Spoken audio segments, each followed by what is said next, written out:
Então vamos lá. A nossa aula de hoje é sobre Roma. Roma não está na apostila de vocês, não está muito assunto sobre ela, mas é fundamental para vocês para o ano que vem por causa do Enem. Então, como a arte grega e a arte romana, elas se juntam, porque o que que Roma faz? Vocês sabem, já estudaram com Paulo, já devem saber que o Império de Roma foi muito grande. Eles foram da Inglaterra até a África, e ainda foram para o Oriente Médio. Então, o Império Romano foi muito grande, foi vastíssimo. E aí, quando eles vão para a Grécia, quando eles invadem a Grécia e dominam o povo grego, o que, que eles vão fazer? Eles viram que a cultura do grego já era muito avançada na literatura, na política, na filosofia, em tudo, e eles vão abraçar isso aí tudo para eles. Então, eles vão, entre aspas, roubar a cultura grega. Agora, eles foram muito legais, porque o que, que eles vão fazer? Eles pegam e vão. Eu vou tirar aqui o bate-papo para poder ler legal. Eles pegam e eles vão levar essa cultura para eles, mas de uma forma diferente. Eles pegam e fazem o quê? Eles vão adaptando para aquilo que é melhor para eles. Ou seja, eles pegam e vão fazendo com que essa cultura fique uma cultura fica prática e de utilidade, tá? Bom, então vamos lá. O contexto histórico. Segundo a mitologia romana, Roma foi fundada no dia 21 de abril de 753 a.C., nas margens do rio Tibre, no centro da Itália, por Rômulo. Rômulo e Remo eram dois irmãos gêmeos que foram alimentados por uma loba. Vocês já devem ter visto isso daí em história, tá? De sua fundação até 509 a.C., Roma foi uma monarquia, sendo governada por reis, tendo sido Rômulo o primeiro deles, que o Rômulo, muito engraçadinho, matou o irmão e ficou sozinho no poder. Os romanos preocuparam-se com o caráter funcional e prático de sua arquitetura. Então, gente, é isso que vocês têm que saber para o Enem, tá? Depois, se vocês puderem pegar, quando eu colocar o link dessa aula, puderem estar escrevendo isso daí, fazendo um resumozinho, isso vai ser legal para vocês para o ano que vem.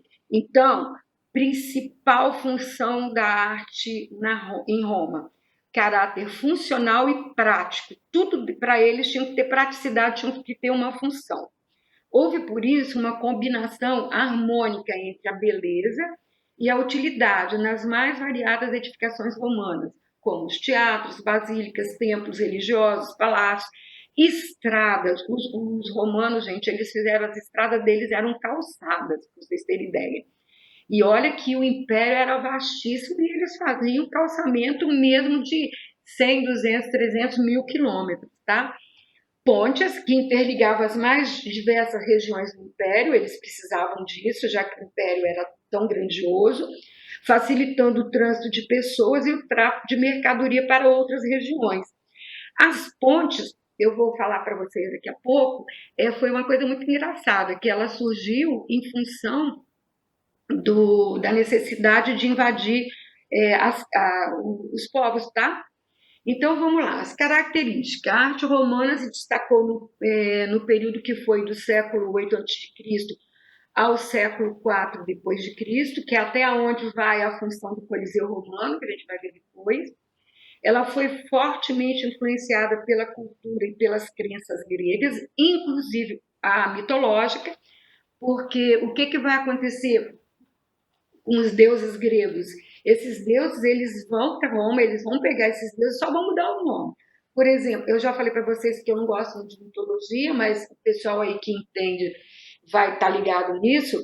O Poseidon, que na Grécia era Poseidon, deus dos mares, lá em Roma ele vai ser Netuno, deus dos mares. A mesma escultura de Poseidon da Grécia vai ser a mesma que eles vão fazer em Netuno. Eu até mostrei isso para vocês lá na Grécia Antiga. Então, essa coisa de copiar os deuses, eles copiaram, mas eles mudaram, porque eles eram muito ligados na astronomia. Então, coisa de planeta e tal, e trouxeram isso para a mitologia deles, que eu acho até mais fácil gravar o nome dos deuses romano do que o dos gregos. Acho que os nomes romanos são mais fáceis. Bom, um exemplo disso é a própria mitologia romana, muito parecida com a mitologia grega, e já fiz esse parênteses para falar dos nomes.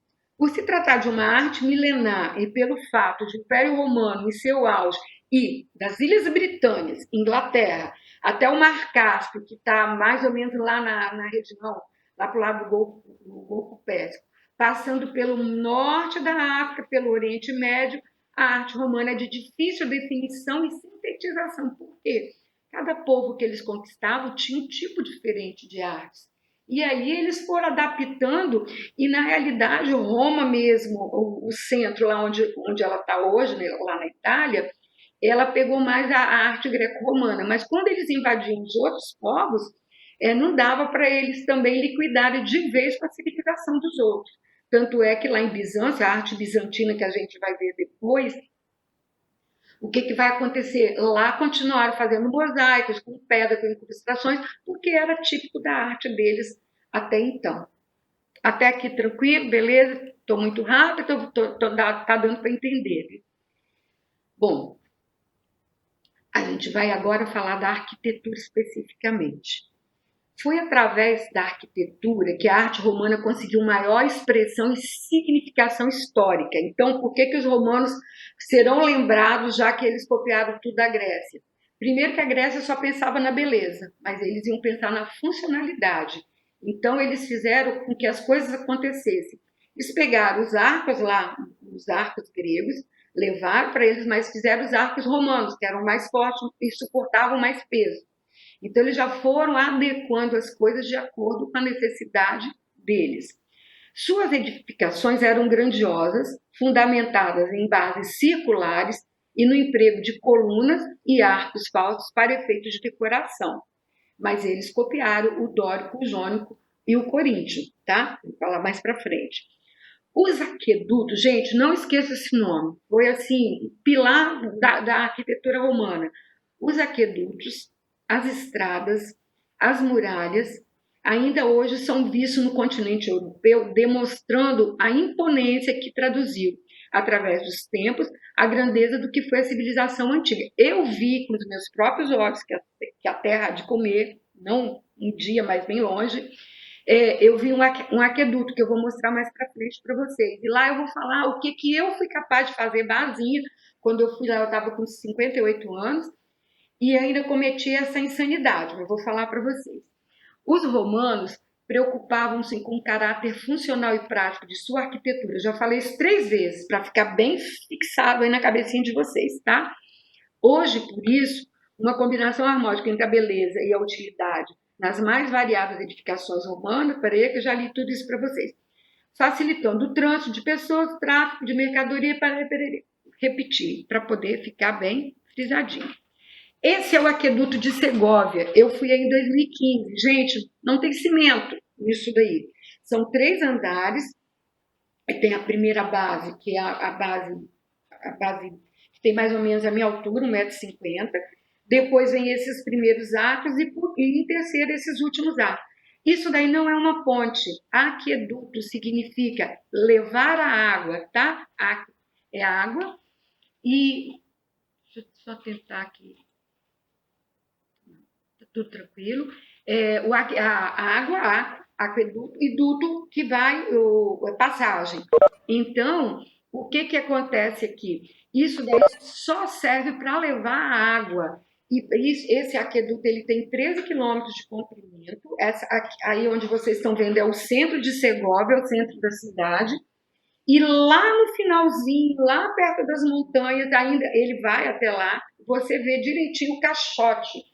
Como se fosse uma canaleta assim, ó, em forma de U. E a água passava aí, isso é para as pessoas não precisarem ir até a fonte e depois terem que voltar andando quilômetros e quilômetros, porque só esse daí tem 13 quilômetros de extensão. Isso, gente, foi feito antes de Cristo, mais ou menos por volta do ano 153 antes de Cristo. Nós estamos no ano de 2020 e ele está em pé do mesmo jeito, só não tem mais essa função. Agora ele é só um patrimônio histórico, né? Só serve mesmo para a gente ver a grandiosidade da arte grega.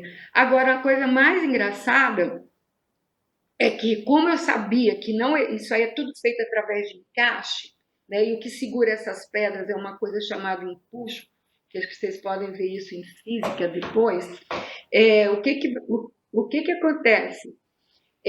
Como não é de cimento, e como eu cheguei pertinho, porque aqui do lado tem escadaria para você tirar foto, essas coisas, eu falei assim para minha filha, eu coloquei a mão de um lado, e as pedras são enormes, eu coloquei a pedra de um lado, do outro, e fiz isso, e não, gente, impossível que não tem cimento, como se eu, Bazinha, pobre mortal, conseguisse separar um pouquinho que fosse um bloco desse, que deve pesar uns 300, 200 quilos mais ou menos, e ver se tinha realmente cimento ali no meio, né? Lógico, era evidente que não consegui mover nada, só começou todo mundo ao meu entorno rir de mim, né? Pelo meio que eu estava pagando, mas realmente não tem assim sombra nenhuma de nenhuma massa no meio desses blocos. Isso ninguém me contou, eu vi e eu fiz, tá? Então vamos lembrar, na arquitetura romana, aquedutos serviam para levar a água até o centro das cidades, tá? No caso aqui, a cidade é, povoado, né? Porque as cidades medievais, os burgos vão acontecer bem depois, já no século X, século XI depois de Cristo. Vamos lá. Passando para frente, pontes. Ah, não, esse aqui também é outro aqueduto. Esse aqueduto na cidade de Gard, na França, o mesmo estilo do outro, só que agora aqui a gente consegue ver que tem o primeiro piso, que nesse caso aqui ele servia de passagem, porque ele está em cima do rio, depois a segunda arcada e a terceira arcada, que é a de cima. Os arcos são menores porque exatamente para aguentar o peso da pedra em formato de U, por onde a água vai escorrer. Além dessa imagem ser belíssima, porque isso é uma simetria, né? Esse reflexo aí do aqueduto dentro d'água é lindíssimo. Esse aí eu não conheço. Eu fui em algumas cidades antigas da França, mas eu não vi nada de parecido com um aqueduto por lá. Aí a gente vai para a ponte romana. Gente, essa ponte que vocês estão vendo aí, eu também passei por cima dela. Ela foi construída mais ou menos no ano 90 a.C. Até hoje ela liga uma parte, esse é o rio Tibre, onde o Rômulo fez a cidade. Até hoje ela liga uma parte à outra, só não passa carro em cima hoje, só passa pedestre. Porque do lado de lá está o palácio, o Castelo de Santo Ângelo, que isso aí já é Vaticano, o lado de lá já é Vaticano, o lado de cá é Roma. E quem já leu o Código da Vinci, o Langdon passa por cima dessa ponte aí para poder salvar lá o povo, etc. Quem não leu, leia, porque é muito legal. E é uma ponte que ela está intacta, perfeita até os dias de hoje. É lógico, eles vão fazendo a restauração e, lógico, né, gente, porque por tanto tempo o João Pedro está falando do Código da Vinci, para quem gosta de história, quem gosta de história da arte, gente, código.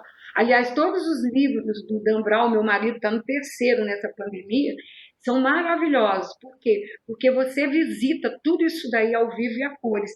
E se isso está até hoje perfeito, se as pessoas é um patrimônio histórico cultural da humanidade, eu acho que a gente tem mais é que ler e ver e quando puder ir visitar, porque vale a pena.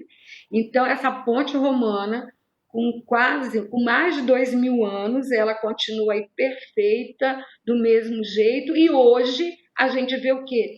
As construções com tudo isso de modernidade que a gente tem, o que acontece? Desaba tudo, né? Então, imagina, 2.000 anos, uma ponte perfeita. Embaixo, a gente tem o que seria uma casa, seria os destroços de uma casa de Roma antiga, sempre lembrando para vocês que a gente está antes de Cristo. O máximo que a gente vai na história de Roma antiga é até 400 anos depois de Cristo, tá, gente? Que aí veio o declínio, aí Roma começa a perder o poderio todo, mas lembrando sempre que a gente está antes de Cristo. Então, tudo isso que a gente está vendo pelo menos tem 2.000 anos, tá?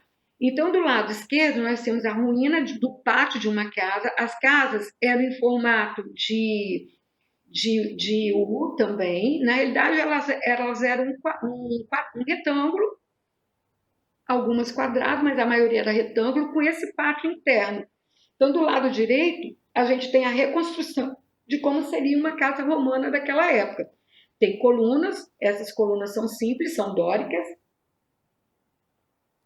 Sempre terá uma fonte e terá a imagem de deuses, os deuses de, por exemplo, nós católicos, nós temos os nossos santos favoritos, eles tinham os deuses favoritos. Então, normalmente, onde tem esses dois anjinhos, isso era só para fazer uma ilustração. A imagem do Deus que protegeria a casa ficaria na fonte do meio. A gente tem 3 fontes aqui no primeiro plano, no meio temos 3, não, temos 4 fontes. Tem um primeiro plano, depois tem uma outra fonte, assim, lá no meio tem uma coisa redonda, que é a fonte central, que fica bem no meio do pátio, e ali em cima teria a imagem de um Deus, tá? Então, isso seria as construções. Já para adiantar a pintura que está lá no final, nessas paredes que do lado direito está tudo branco, se vocês observarem, do lado esquerdo ela é meio avermelhada. Por quê? Eles pintavam essa parede todinha. Imagina um papel de parede que a gente usa hoje em dia. Em vez de papel de parede, eles faziam o quê? Pintura de afresco. O que é um afresco? A gente viu lá na arte egípcia, quando você pinta na parede ainda com cimento molhado, com a massa fresca. Ah, falar em cimento foi ótimo. O romano, ele foi filé. Eles inventaram o cimento, tá? Mais para frente, não na época dos aquedutos, mais para frente, eles vão inventar, lógico que não é o cimento igual a gente tem hoje, mas eles inventaram uma liga melhor do que a liga de barro, essas coisas que os egípcios faziam, os gregos faziam, eles inventaram realmente o cimento que depois, quando você colocava, endurecia e aí não secava e acabou, era eterno. Tá? Então, os cimentos, mais ou menos do molde do que a gente tem hoje, foi inventado por eles. Então, ó, eles inventaram as fontes, eles inventaram os aquedutos, porque o que acontecia? Ele estava do lado de cá, ele queria atacar o exército que estava do lado de lá. Como é que ele ia chegar lá? A princípio, eles faziam pontes de madeira. Depois, eles fizeram o quê? Pegaram o limão, fizeram a limonada. Eles já sabiam usar a pedra no aqueduto, se é a mesma coisa. Então, vamos fazer. E aí, para ficar mais sólido e mais seguro ainda, vamos fazer o quê? Vamos inventar o cimento. Inventaram o cimento. Os caras eram, ó, terríveis. Muito bons. Aí nós temos 3 principais monumentos arquitetônicos da Grécia Antiga. Da Grécia não, gente, de Roma Antiga. Nós temos o Coliseu, do lado esquerdo. Por que eu coloquei essa imagem para vocês? Para vocês observarem que ele tem 3 corredores. 2 estão cortados, depois vou falar do Coliseu e explico detalhes. Isso já era para o povo escapar de incêndios, porque Roma pegou fogo 3 vezes. Uma Nero colocou e as outras 2 ela pegou fogo sozinha. Por quê? A energia da época, energia de combustão, né? Querosene, azeite, essas coisas daquela época. E segundo, a maioria das obras eram todas de madeira, tinha muita madeira nas casas. Então, por isso que Roma pegou fogo. Tá? E outra coisa, essa Roma que a gente vê hoje, com prédios normais, ela já está em cima da 3ª construção de Roma. Então, Roma pegava fogo, os entulhos, eles tapavam tudo e construíam ali em cima. Roma pegava fogo, entulho, construía ali em cima. E o Coliseu foi feito em cima da piscina da casa do Nero, vou contar lá na frente. Depois, lá em cima, a gente tem o Panteão. O Panteão, ou Panteão, a gente encontra Panteão em tudo quanto é lugar da Europa que você vai, tem Panteão. Por quê? Porque hoje esses panteões, eles servem para guardar os restos mortais dos imperadores, dos reis, dos presidentes e etc. No caso do panteão romano, ele foi criado para os vários deuses. Vou falar na frente também. Ruínas do Fórum Romano, gente, isso é fantástico. O que a gente tem inteiro lá, assim, mais ou menos que dá para a gente ver, são essas colunas que vocês estão vendo. Se vocês tiverem curiosidade, vão no YouTube, a gente tem a reconstrução todinha do Fórum Romano. Eu, porque no Cisco, que é muito complicado para a gente passar vídeo para vocês, pelo menos para mim, que ainda não tenho muita técnica de manusear isso daqui, mas é fantástico. Nós temos 3 colunas lá no fundo, nós temos essa colunata que seria do fórum principal e tem uma outrazinha aqui do lado esquerdo, mas isso é muito grande. Isso está de um lado da avenida, o Fórum Romano vai de um lado e do outro. Então, é assim, era onde tinha os templos. Vou ler agora para vocês. Olha só, aí em cima, no Google Maps, eu coloquei isso para vocês terem ideia do que é Roma. Essa bolinha redondinha que vocês estão vendo aí do lado direito desse círculo vermelho é o Coliseu. E tudo isso que está em vermelho aí era onde se estendia o Fórum Romano. Os fóruns, que na realidade não tinham um só, tá? Então, aí era que tinha as praças, os templos, o fórum mesmo, onde ficavam os juízes, os senadores, onde ficava a cúpula romana da época, todinha ali. Então, isso que vocês estão vendo aí é assim, como se você estivesse olhando lá de cima, aonde está o Coliseu é o meio de Roma, tá? É o núcleo de Roma. E o Fórum Romano ficava mais para o lado esquerdo. O Fórum Romano, coração da República e do Império, era formado pela junção de outros fóruns que eram acrescentados pelos sucessivos imperadores. Então, cada imperador ia fazendo um fórum para ele trabalhar do jeito que ele, não gostei desse aqui não. Esse aqui só tem coluna dórica, vamos fazer um cheio de coluna coríntia que é mais bonito. Então, cada um queria mostrar mais poder do que o outro e iam construindo. Por isso que tem vários fóruns nessa parte aí de Roma de hoje, tá, para a gente visitar. Os principais fóruns de Roma foram o Fórum Romano Republicano, o Fórum de Júlio César, o Fórum de Augusto, o Fórum de Minerva e o Fórum de Trajano. Inclusive, o Trajano, se a gente voltar, se der para eu fazer uma revisão com vocês, eu tirei uma foto da coluna de Trajano, que o Paulo, se não falou, vai falar para vocês da coluna de Trajano, ela existe até hoje, lá está em pezinha, conta toda a história de Roma do período de Trajano. E tem o mercado de Trajano, gente, que é muito interessante, que é como se fosse um shoppingzinho de hoje. É uma rua toda calçada, com um monte de quitandinha, mas seria um monte de box, né? Como são as lojas do shopping. Um monte de box de um lado, um monte de box do outro. E ela está lá na primeira Roma antiga, lá embaixo. Uma próxima oportunidade, talvez até passe para vocês observarem, que é muito legal. E ele recebia desfiles triunfais, que eram cenários de festas religiosas, profecias, discursos políticos e judiciais.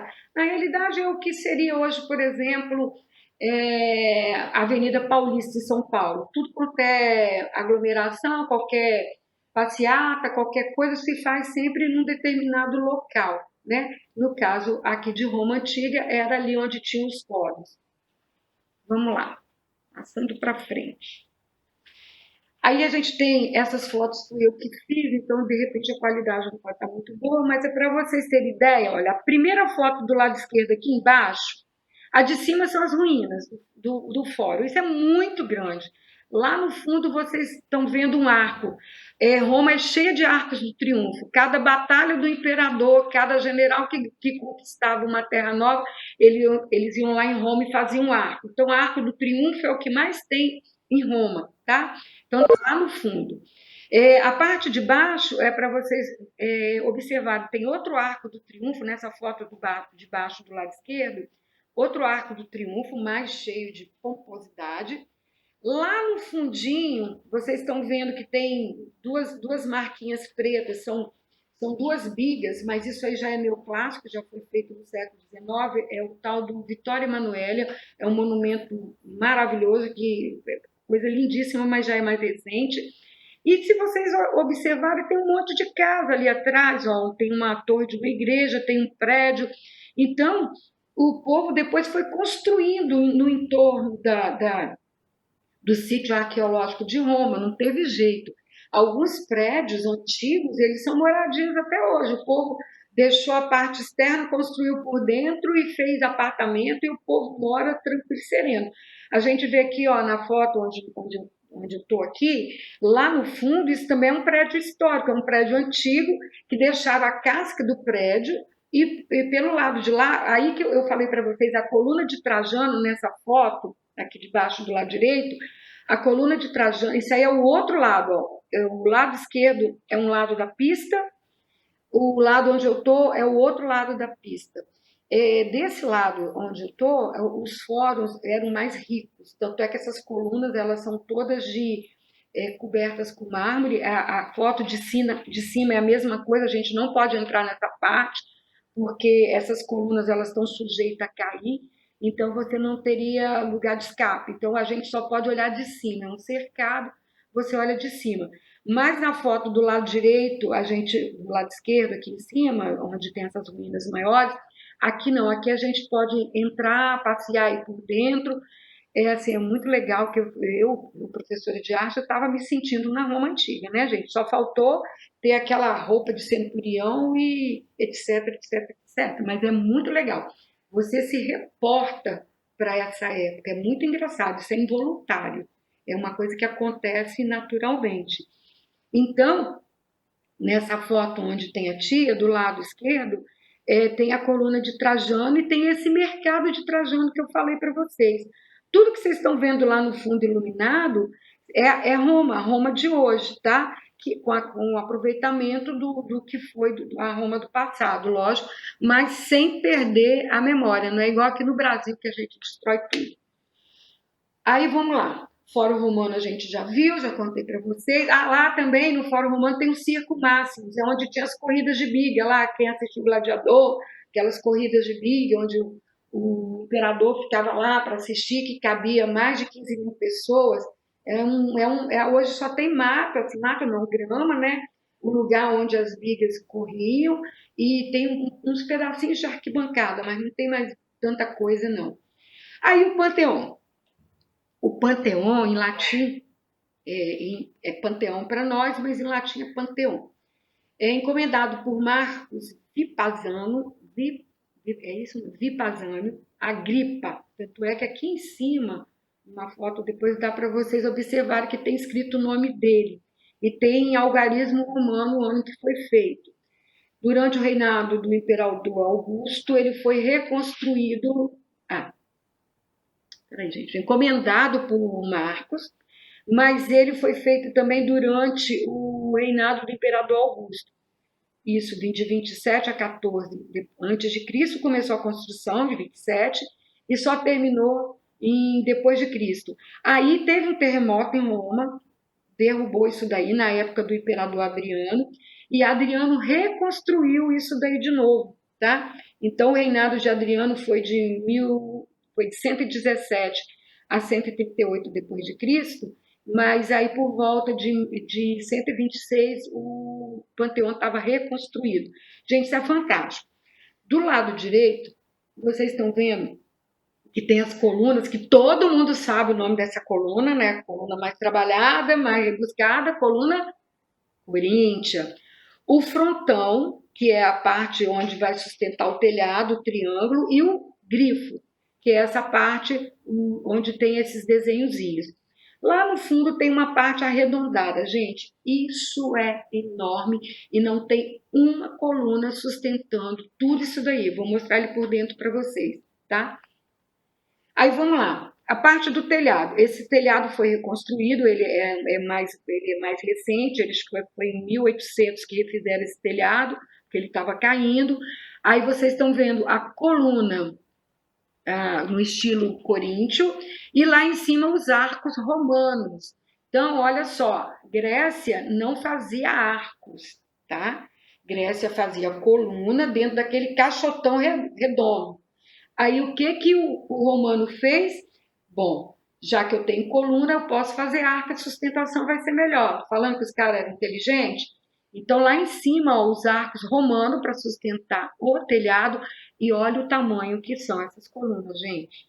Tudo bem que eu não tenho tamanho para ninguém fazer comparações, mas olha só, meu braço, meus dois braços, a minha envergadura, que é de um braço ao outro, são de 2 metros.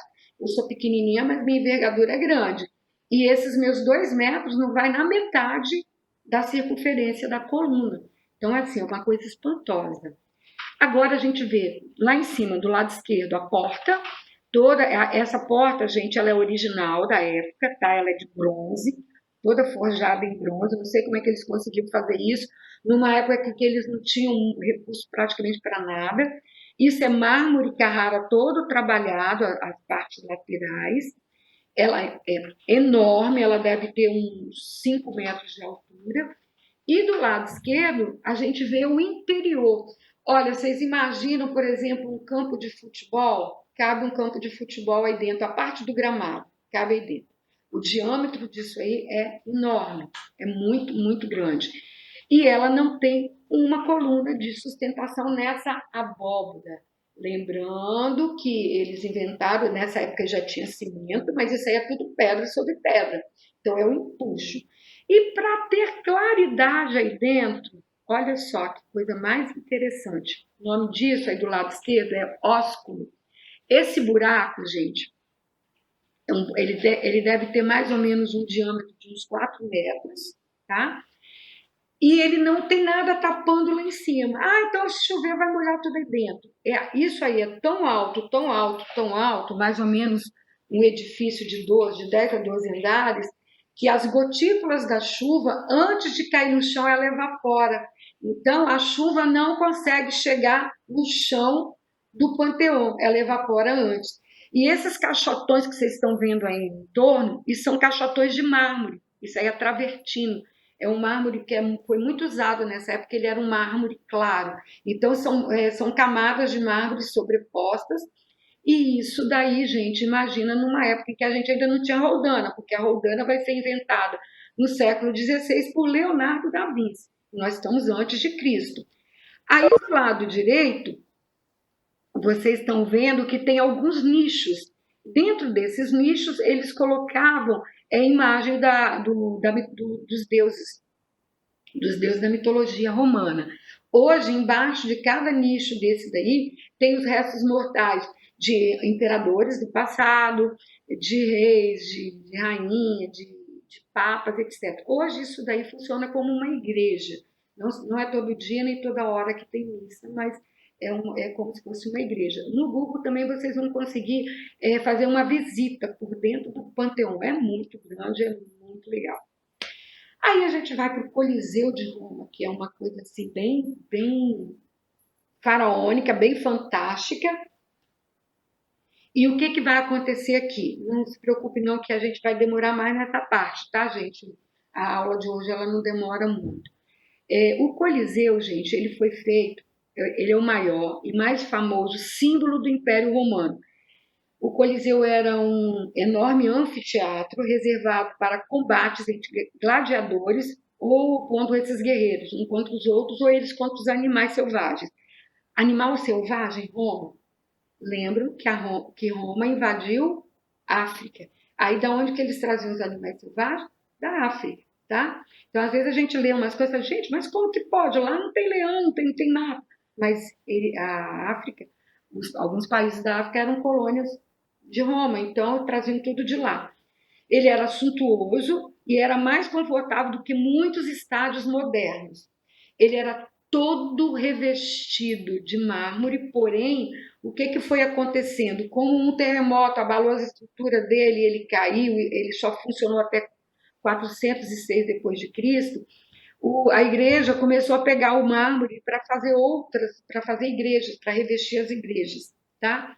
Sua construção foi iniciada no ano de 72 do século I depois de Cristo, por ordem do imperador Flávio Vespasiano, que decidiu erguê-lo no local de um antigo palácio de Nero. Na realidade, o Coliseu foi erguido entre a parte onde tinha um templo e onde tinha a piscina do Palácio de Nero, que foi seu antecessor no comando do Império. As obras levaram 8 anos para serem concluídas. É claro, né, gente? Numa época em que tudo era muito difícil, imagina como é que eles iam fazer o Coliseu. Essa fila toda aí é para entrar dentro do Coliseu, tá, gente? Fica em torno de 3 horas para poder entrar aí dentro, para ver as ruínas de dentro. Aí, vamos falar. O nome dele, o nome oficial é Anfiteatro Flaviano. Ele funcionou do século I depois de Cristo até o século V, 404 depois de Cristo. Só que Flávio Vespasiano, ele não conseguiu ver o Coliseu pronto. Quem terminou o Coliseu foi Tito, que era filho de Flávio Vespasiano. No século XI foi quando ele começou a ficar famoso, tá? Por volta de 1000 e algumas coisinhas assim. E ele ficou famoso também porque do lado dele tinha o Colosso de Nero. O Coliseu ele tem uma altura de um prédio de 12 andares, ele tem 48 metros de altura, mais ou menos a altura da pirâmide do Egito. Ele era todo revestido com um mármore travertino, que é clarinho, aquele mármore que eu já falei lá para vocês. E aí, gente, eles tinham arquibancadas, que a primeira arquibancada, é isso agora que eu quero falar para vocês, a primeira arquibancada, que era para os senadores e onde tinha o camarote do imperador, ficava no primeiro andar. No segundo andar, ficava a parte que o primeiro andar é mais próximo da arena, do todo, que eu vou mostrar depois, do palco. No segundo andar, ficavam as pessoas mais ricas, as pessoas mais empoderadas. E no terceiro andar, onde não dava para ver quase nada, você tinha que ficar olhando para baixo, assim, porque a arquibancada é desse jeito, copiaram dos gregos, né, o formato das arquibancadas dos teatros, é onde ficava a plebe, onde ficavam os pobres. Não se cobrava nada para assistir essas lutas e nem para ir nas coisas festivas. E aí vocês estão vendo que tem as três partes. A parte dos nobres era mais próxima da arena, porque eles iam ficar no primeiro andar. Então lá ninguém se misturava também não. Os comerciantes, as pessoas que tinham a classe média, entrava pelo esse corredor do meio aí, onde a gente está vendo seccionado, corredor do meio para o pessoal que vai ficar no segundo andar. E no último andar, na parte de cá, é onde entrava o povão para ir lá para cima, lá como se fosse a última parte da arquibancada do estádio. Aí por dentro a gente vai ver, olha, lá nesse fundão, ó, imagina onde estão vendo essa gradinha, dessa gradinha para cá tem uma parte de cimento, que é como teria sido esse tablado aí do fundo do Coliseu. Essas partes que vocês estão vendo aí embaixo, isso aí só foi descoberto no século XIX. Descoberto não, já sabiam que tinham, mas só foi aberto para a gente ver, a gente não pode ir aí embaixo, só no século XIX, porque foi quando se escavou tudo e viu, aí era onde ficavam os gladiadores, os animais, os prisioneiros, seria como se fosse as cabines onde as pessoas, vamos supor lá no teatro, o ator fica como é que é o nome? A coxia lá atrás. Então aí atrás onde ficariam os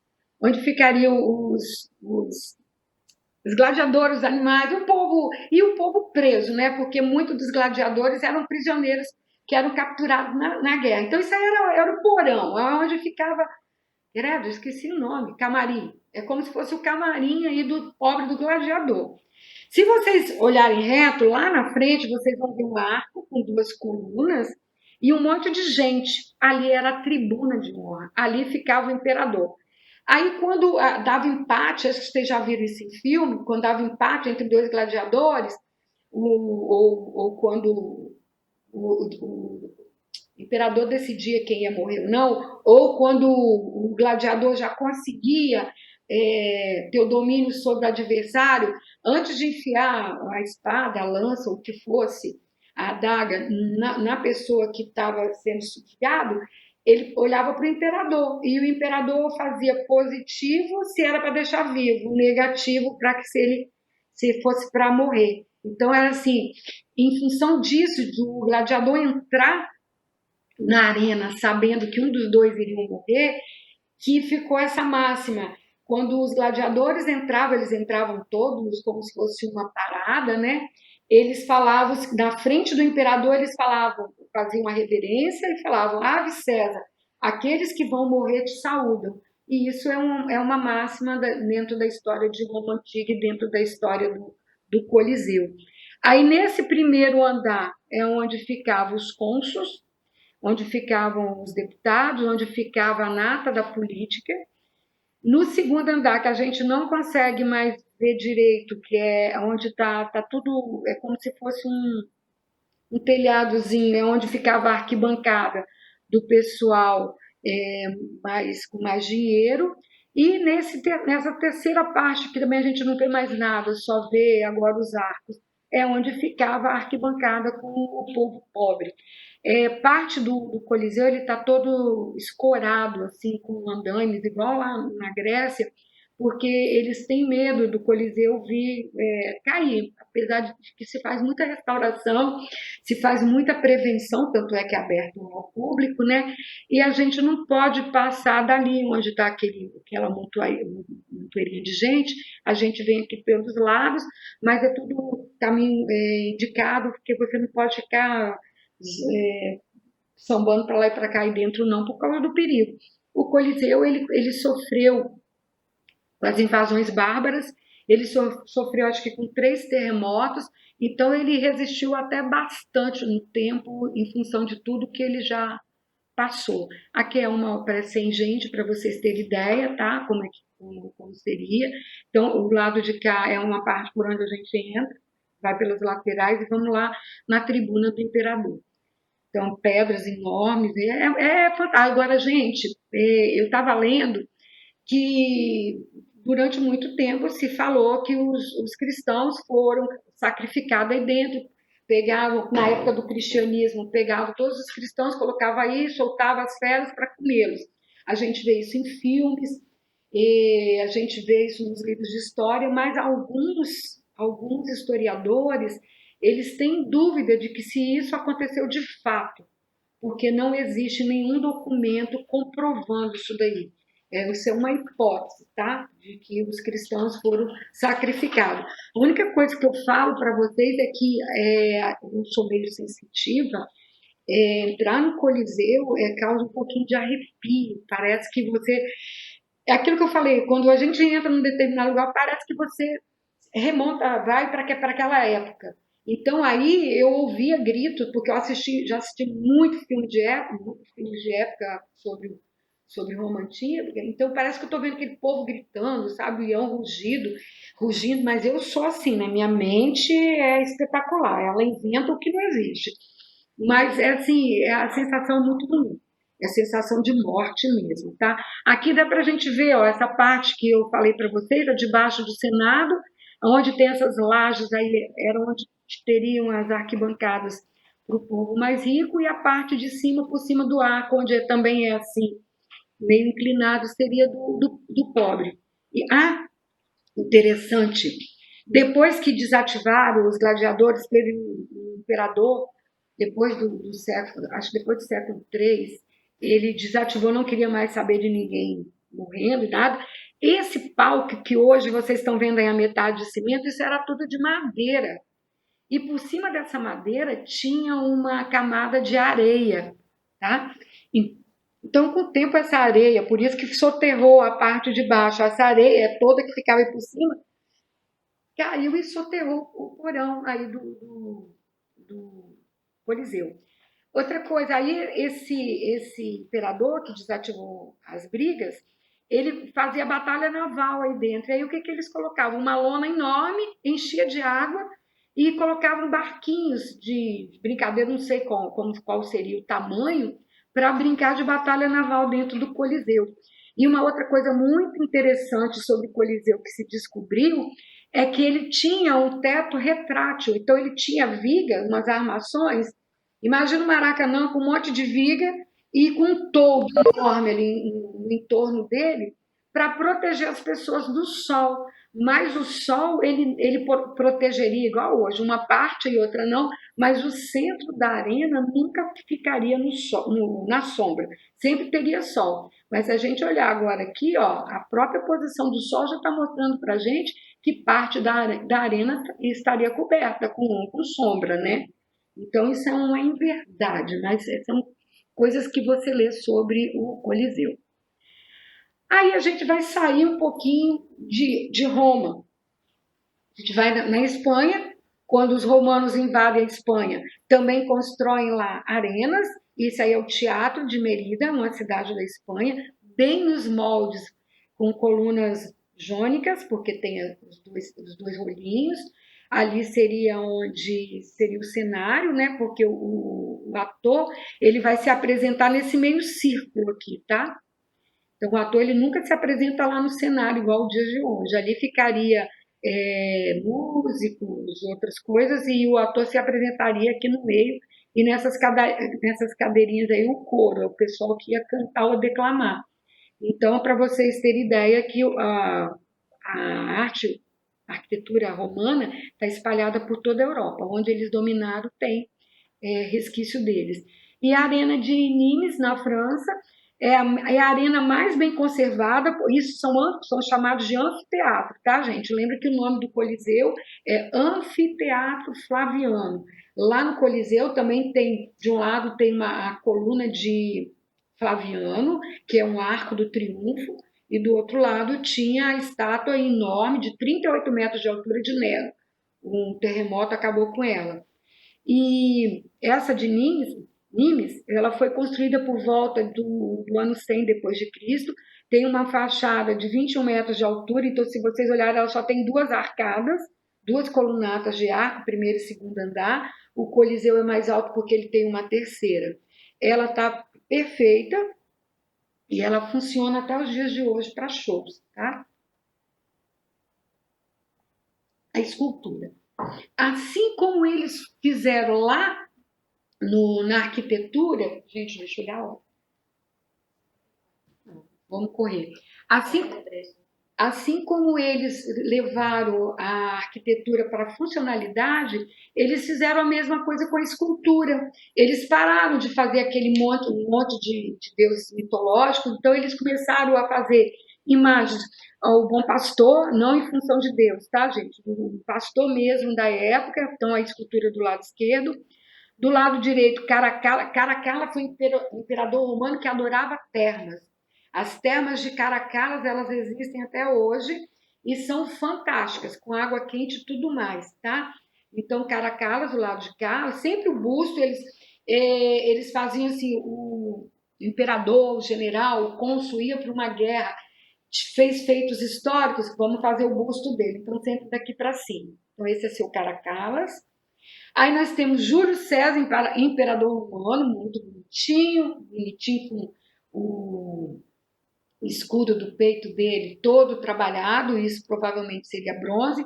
Agora, a riqueza, por isso que a gente vai estudar o ano que vem o Renascimento, por isso que os renascentistas, quando descobriram a escultura grega, eles ficaram loucos, principalmente Michelangelo, né, gente? Olha a perfeição desse pano e desse manto que o Júlio César coloca no braço. Tudo bem que esse manto está enrolado aí para ajudar o suporte do braço esquerdo dele para o mármore não quebrar, porque graças a Deus o direito continua inteiro, porque com tanto tremor de terra, com saque, etc., ele podia ter perdido o braço igual a pobre da Vênus, né?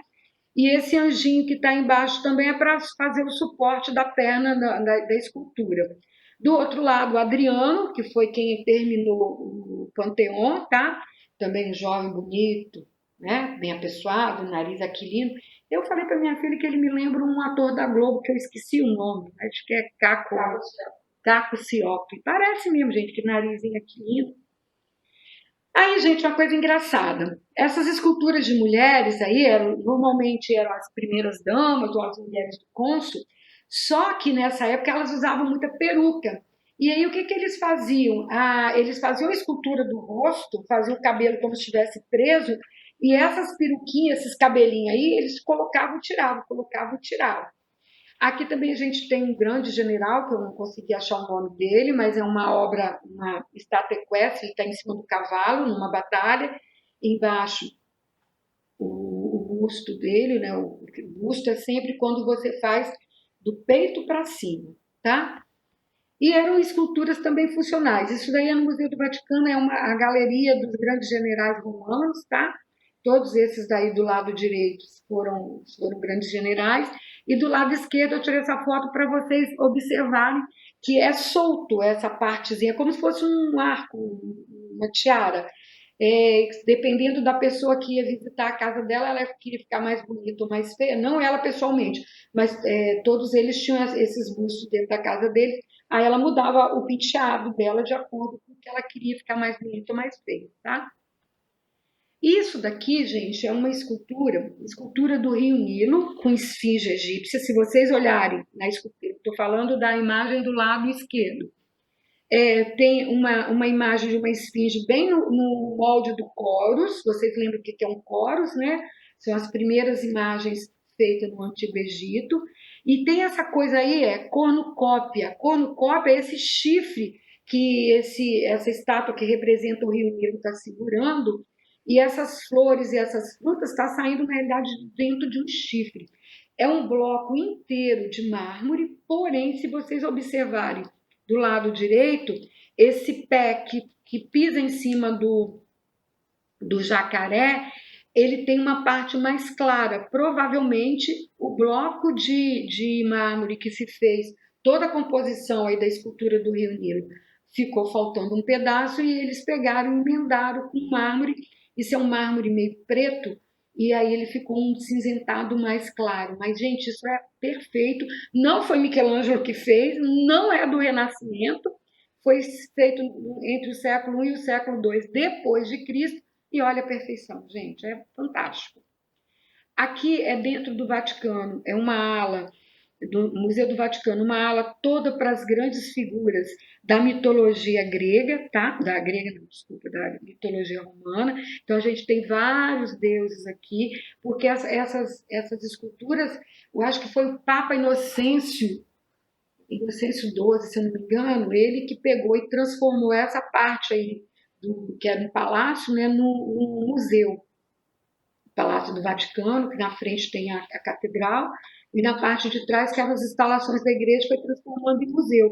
Então, tudo que ele pôde pegar para conservar, ele pegou e levou para ele, mesmo sendo Vaticano, cristão, a imagens da mitologia grega. Lógico, né, gente? Isso é cultura. Isso, gente, é muito legal. A gente vai passando no caminho assim pelo Museu do Vaticano, e aí tem essa estátua do deus Arno, que é o deus do rio, e aí de repente eu, né, paro para olhar tudo, o que que eu vi? Dentro do vaso tem a escultura de um leão. Aí eu coloquei o fone para ouvir, e realmente isso é uma cara de leão esculpido dentro de uma ânfora, por onde o deus Arno estaria na nascente do rio Nilo, e por aí, por essa boca de leão, seria onde o rio começava a desaguar. É fantástico, também interessante, lembrando que isso tudo é mármore. E se vocês observarem, tiverem um olho que nem o meu, para encaixar essa ânfora aí na mão de Arnos, olha o recorte que tem no mármore ali embaixo. Então, essa peça provavelmente foi encaixada depois que o corpo dele já tinha sido esculpido. Mais imagens, esse aqui é Augustus, esse que está com esse manto na cabeça, do lado de cá uma senhora, esse daqui de baixo seria um deus, seria o Apolo lá de Roma, ou o Apolo em Roma, não sei, mas é um deus mitológico. Aqui seria um general, esse de bigodão aí, bonitão, com o elmo todo trabalhado. Agora imagina trabalhar isso no mármore, gente.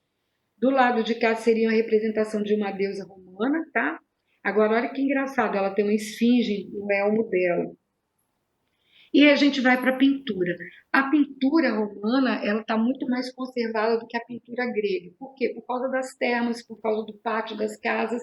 Isso tudo são afrescos, mas olha que graciosidade, gente. Nós estamos antes de Cristo. E olha como que ele já tem noção da perspectiva. Essa perspectiva na Idade Média vai a zero. Ninguém vai mais conseguir fazer isso, a não ser no final da Idade Média, quando a gente vai estudar Giotto, tá? A gente deve estudar a Idade Média mais para o final do ano. Então a gente vai ver essa beleza aí toda só depois, no final da Idade Média. Por isso que a Idade Média foi chamada de período das trevas, porque a gente não via muito dessas coisas. É a mesma imagem ali, porque essa imagem ela está numa parede, isso aqui é o interior de uma casa, e ela está numa dessas paredes aí que não dá para a gente ver, deve ser a que está aqui para o meu lado. Então, o interior da casa, ó, tanto o chão de ladrilho quanto as paredes. Essa imagem está aqui por acaso, isso aqui é essa imagem de cima da Idade Média, eu não sei porque eu coloquei, devo ter errado, e essa de baixo a gente vai ver depois na arte catatumbária, que é a arte pós-Cristo, pós-Cristo ter sido crucificado, a gente vai ver depois. Isso daqui é a arte primitiva, pintura primitiva romana, que mesmo assim é uma pintura muito bonita, muito bem feita. Eles já não têm, a de cima lembra muito a pintura do Egito Antigo, porém ele já tem um estudo maior de perspectiva. O de baixo, então, é perfeito, né, gente? Até para os dias de hoje isso é perfeito. Aqui seria um casal dono de uma casa, provavelmente esse seria um retrato deles em uma das paredes da casa, e do lado de cá é um deus mitológico. Muito, muito legal também. Tudo bem que essa parte branca que parece que é a luz e sombra é o descascado da pintura, tá? Isso daqui é dentro de uma termas do lado esquerdo em cima, seria o interior de uma terma. Falei que as termas de Caracalla estão perfeitas até hoje, revestida com mármore. Seriam histórias da mitologia romana. Do lado de cá também, tá? São deuses da mitologia romana. Isso que está na cabeça dela não é uma auréola, então não é uma santa, tá? É uma deusa, provavelmente um descascado e uma outra pintura. E assim eu acho que a gente termina a nossa aula de hoje. E eu vou parar de gravar. Foi um prazer estar aqui com vocês. Essa aula estará daqui uns 2 dias disponível para vocês. Aí vamos